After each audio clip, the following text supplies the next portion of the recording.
165 वर्ष बाद इस बार श्राद्ध के समाप्त होने के बाद नवरात्रि शुरू नहीं हो रहे हैं।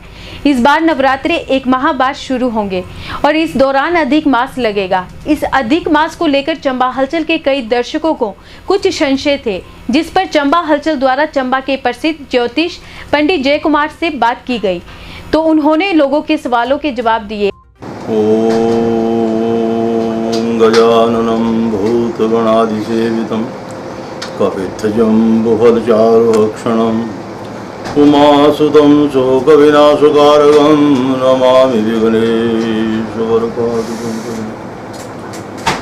नमो गुरुभ्यो गुरुपादुकाभ्यो, नमो परेभ्यो परपादुकाभ्यो, आचार्य सिद्धेश्वर पादुकाभ्यो, नमोस्तु लक्ष्मीपति पादुकाभ्यो। तो सज्जनों, आज मैं अधिक मास अर्थात मल मास के ऊपर कुछ बोलने जा रहा हूँ। इस बार पितृपक्ष के तुरंत बाद नवरात्र नहीं आएगा। ऐसा संयोग लगभग 165 वर्ष के बाद आ रहा है। श्राद्ध के बाद आज से अधिक मास शुरू हो रहा है। इसके बाद 1 महीने बाद आएगा नवरात्र। तो हिंदू कैलेंडर में हर 3 साल में एक बार एक अतिरिक्त माह का प्राकट्य होता है,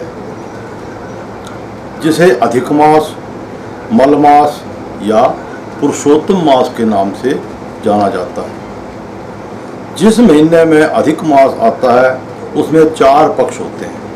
प्रथम और चतुर्थ पक्ष शुद्ध महीने के होते हैं तथा द्वितीय और तृतीय पक्ष अधिक मास कहलाते हैं। अर्थात शुक्ल पक्ष प्रतिपदा से कृष्ण पक्ष की अमावस्या तक मल मास अधिक मास होता है।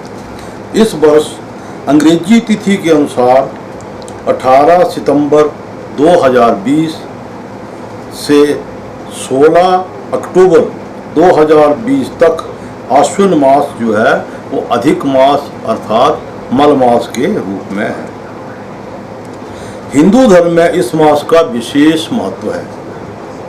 माना जाता है कि अधिक मास में किए गए धार्मिक कार्यों का किसी भी अन्य माह में किए गए पूजा पाठ से 10 गुना अधिक फल मिलता है। यही वजह है कि श्रद्धालु अपनी पूरी श्रद्धा और शक्ति से इस मास में भगवान को प्रसन्न कर अपना इहलोक और परलोक सुधारने में जुट जाते हैं।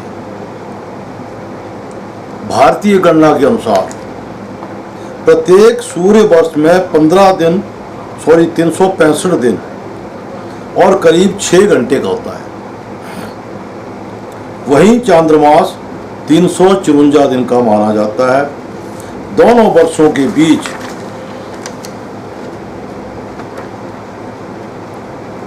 लगभग 11 दिनों का अंतर होता है, जो हर 3 वर्ष में लगभग 1 मास के बराबर हो जाता है। इसी अंतर को पाटने के लिए हर 3 साल में एक चांद्रमास अस्तित्व में आता है, जिसे अतिरिक्त होने के कारण अधिक मास कहा जाता है। इस मास के दौरान हिंदू धर्म के विशिष्ट व्यक्तिगत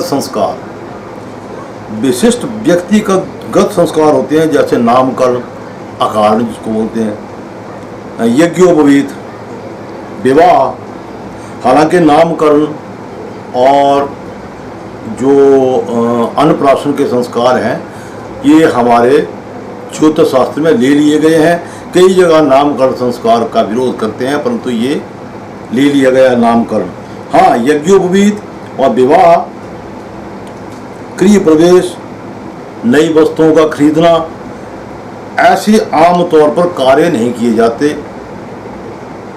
2-3 दिनों से मेरे को काफ़ी फ़ोन आ रहे हैं जी कि मल मास में जन्मदिन हो जाएगा या ये हो जाएगा या अमसान चढ़ाएंगे वो चढ़ जाएगी या नहीं चढ़ जाएगी। ऐसा मल मास में कोई भी निषेध नहीं है। जन्मदिन भी होते हैं, अकारण खिरपू भी हो जाते हैं, देवताओं को संज भी चढ़ जाती है, कोई इसका वो नहीं है। मलिन मानने के कारण इसका नाम मल मास पड़ा।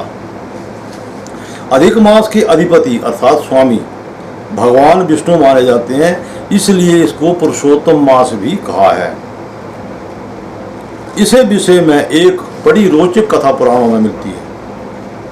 कहा जाता है कि भारतीय मनुष्यों ने अपनी गणना पद्धति से हर चांद्रमास के लिए एक देवता निर्धारित किए। क्योंकि अधिक मास सूर्य और चंद्रमास के बीच संतुलन बनाने के लिए प्रकट हुआ, तो इस अतिरिक्त मास का अधिपति बनने के लिए कोई देवता तैयार ना हो। ऐसे में ऋषि मुनियों ने भगवान विष्णु से आग्रह किया कि वे ही इस मास का भार अपने ऊपर ले लें। भगवान विष्णु ने इस आग्रह को स्वीकार किया और इस तरह ये मलमास के साथ पुरुषोत्तम मास भी बन गया। अधिक मास के दौरान यज्ञ हवन के अलावा श्रीमद् देवी भागवत पुराण, श्री भागवत पुराण, श्री भविष्य पुराण, भविष्योत्तर पुराण आदि का पठन पाठन मनन विशेष रूप से फलदायी होता है। ऐसा माना जाता है कि इस दौरान किए गए प्रयासों से समस्त कुंडली के दोषों का भी निराकरण हो जाता है। अधिक मास के अधिष्ठाता भगवान विष्णु हैं, इसलिए अधिक मास में विष्णु मंत्र का जाप करने वाले साधकों को भगवान विष्णु स्वयं आशीर्वाद देते हैं, उनके पापों का नाश करते हैं, उनकी समस्त इच्छाएं पूरी करते हैं। तो अधिक मास में क्या करना चाहिए? अधिक मास में हो सके तो पूरे सब महीने में एक समय भोजन का नियम बना करके व्रत करें। यदि मास में संभव ना हो तो मास भर में किसी पुण्य काल दिन में एकादशी या कोई अच्छा पुण्य काल देख करके भगवान कृष्ण को हृदय में विराजित करके व्रत करें। अधिक मास के अधिष्ठाता भगवान विष्णु हैं, इसलिए अधिक मास में भगवान विष्णु का जाप करने से साधकों को भगवान विष्णु आशीर्वाद देते हैं। अधिक मास में एक कलश पर लक्ष्मी और विष्णु की मूर्ति स्थापित कर उसका पूजन करें। नैवेद्य में घी, गेहूं के बने पदार्थ और मालपुआ, फल आदि का भोग लगाएं। अधिक मास में मालपुए और खीर इसका भोजन ब्राह्मणों को कराने का बड़ा महत्व है। इससे भगवत प्राप्ति और कल्याण होता है। अधिक मास में जितने भी निष्काम कार्य हैं, निष्काम भक्ति है, उसका कोई निषेध नहीं है। ये अधिक मास के बारे में।